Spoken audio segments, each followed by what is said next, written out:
Hello everyone, welcome back. After a long time நான் வந்து video make பண்றேன். இந்த வீடியோ வந்து வெரி இன்ட்ரெஸ்டிங். இந்த டாபிக் என்னன்னு பார்த்தீங்கன்னா hepatitis C. Okay, hepatitis C கிருமினால ஏற்படக்கூடிய கல்லீரல் வீக்கம் மற்றும் அதனால் ஏற்படக்கூடிய தொந்தரவுகள் அதை தான் வந்து இந்த வீடியோவில் பார்க்குறோம். வீடியோ கடைசி வரைக்கும் பாருங்க, நிச்சயம் யூஸ்ஃபுல்லாக இருக்கும் உங்களுக்கு. இந்த ஹெப்படைட்டிஸ் சியில் வந்து ரெண்டு வகை இருக்குது, அக்யூட் அண்ட் க்ரானிக். அக்யூட்னா இப்போ ஒரு நோய் தொற்று ஏற்பட்டு முதல்ல 6 மாத காலம் வரைக்கும் எப்படி இருக்குது அப்படிங்கிறது. அதுவே க்ரானிக் அப்படிங்கும்போது 6 மாதத்துக்கு மேலே தொடர்ந்து அவங்களுக்கு நோய் தொற்று இருக்கிற பட்சத்தில் அதை வந்து நம்ம க்ரானிக்னு சொல்கிறோம். இது வந்து பேஷண்ட் டு பேஷண்ட் வந்து மைல்ட் அண்ட் சீரியஸ் ரெண்டு டைப் இருக்குது. சில பேருக்கு அப்படியே லைட்டாக வந்துட்டு அப்படியே போயிடும். சில பேருக்கு க்ரானிக்காக மாறும்போது ரொம்ப சீரியஸாக போய் லிவர் சிரோசிஸ் வந்து ஹெப்படோசெல்லுலர் கார்சினோமா, அதாவது கல்லீரல் புற்றுநோய் கூட வரத்துக்கு 20 வருஷ காலத்தில் டைம் இருக்குது அப்படிங்கிறது தான் இது. இது எப்படிலாம் பரவும் அப்படின்னு பார்த்தாக்கா, இது வந்து ஒரு பிளட் பார்ன் வைரஸ். அதாவது நோய் தொற்று உள்ள ஒரு நபரிடமிருந்து இந்த நோய் வந்து பரவும், பிளட்டு மூலமாக பரவும் அப்படிங்கிறது தான். எப்படிலாம் பரவும் அப்படின்னு பார்த்தீங்கன்னா, அன்சேஃப் இன்ஜெக்ஷன் ப்ரொசீஜர்ஸ், அதாவது இன்ஜெக்ஷன் வந்து நல்லா க்ளீன் பண்ணாமல் யூஸ் பண்ண சிரிஞ்சு யூஸ் பண்ணுறது, இல்லை நீடில் யூஸ் பண்ணுறது அந்த மாதிரி.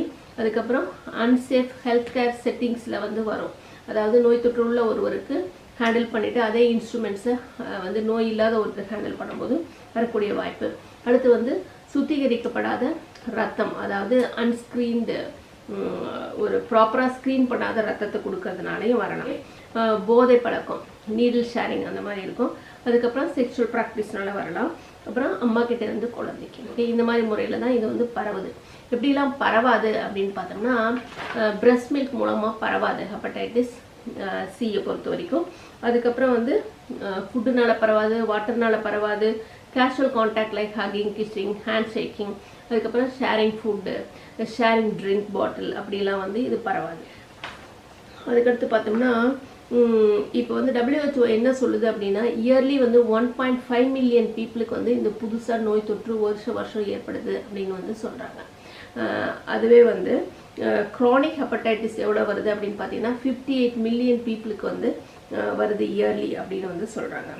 இப்போ வந்து 2019 WHO எஸ்டிமேட் என்ன சொல்லுது அப்படின்னா, 2,90,000 பீப்புள் வந்து died of hepatitis C virus அப்படின்னு சொல்கிறாங்க. அதான் வந்து எதனால நான் ஏற்கனவே சொன்னேன், சிரோசிஸ்னாலையும் ஹெப்படோசெல்லுலர் கார்சினோமானாலையும் இறந்து போகிறாங்க அப்படின்னு சொல்லிட்டு. இதுக்கு ட்ரீட்மெண்ட் இருக்கா அப்படின்னு பார்த்தோம்னா, இதுக்கு ட்ரீட்மெண்ட் இருக்குது, கம்ப்ளீட்லி க்யூரபிள். இதுக்கான மெடிசன் வந்து எங்கள் ஃபார்மசியில் கூட இருக்குது. யாருக்கும் தேவைப்பட்டதுன்னா இதை வந்து யூஸ் பண்ணலாம். இதுக்கு வேக்சின் இருக்கா அப்படின்னு பார்த்தோம்னா, இதுக்கு வேக்சின் வந்து கிடையாது. இது மட்டும் இல்லாமல் இந்த வைரஸ் பற்றி நமக்கு என்ன தெரியணும் அப்படின்னு சொன்னாக்கா, இப்போ 15லேருந்து 45% நோய் தொற்று ஏற்பட்ட மக்களுக்கு வந்து எந்த ஒரு ட்ரீட்மெண்ட்டுமே இல்லாமல் 6 மாத காலத்தில் வந்து அதுவாகவே க்யூராக போகிறதுக்கு, சுத்தமாக வந்து சரியாக போகிறதுக்கான வாய்ப்புகள் இருக்குது. ரிமைனிங் 70% தான் வந்து இவங்களுக்கு வந்து க்ரானிக் இன்ஃபெக்ஷனாக வந்து மாறுது. அதாவது 20 வருஷ காலத்தில் சிரோசிஸாக வந்து, அதுக்கப்புறம் வந்து கல்லீரல் புற்றுநோயாக மாறதுக்கான வாய்ப்புகள் இருக்குது.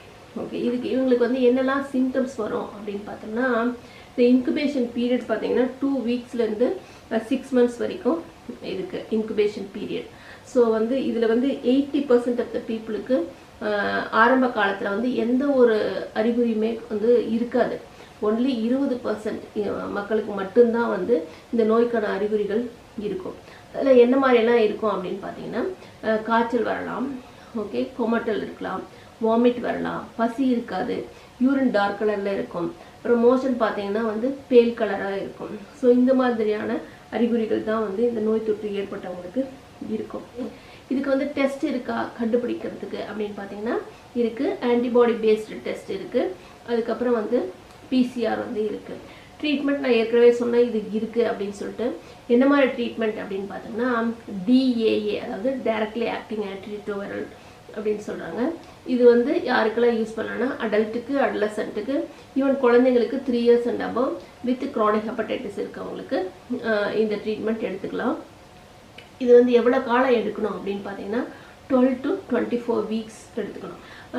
இது வந்து எதை பொறுத்து டிசைட் பண்ணுறாங்க அப்படின்னு சொன்னாக்கா, எந்தளவு சிரோசிஸ் இருக்குதா மறைஞ்சிருச்சா அப்படிங்கிறத பொறுத்து அந்த டியூரேஷன் திட்டமிடப்படுது. இவ்வளோ தான் இந்த வீடியோவோட முடிவுக்கு வந்துட்டோம். கண்டிப்பாக இது வந்து உங்களுக்கு யூஸ்ஃபுல்லாக இருக்கும்னு நம்புகிறேன். Thanks for your time. Bye bye, take care. நன்றி.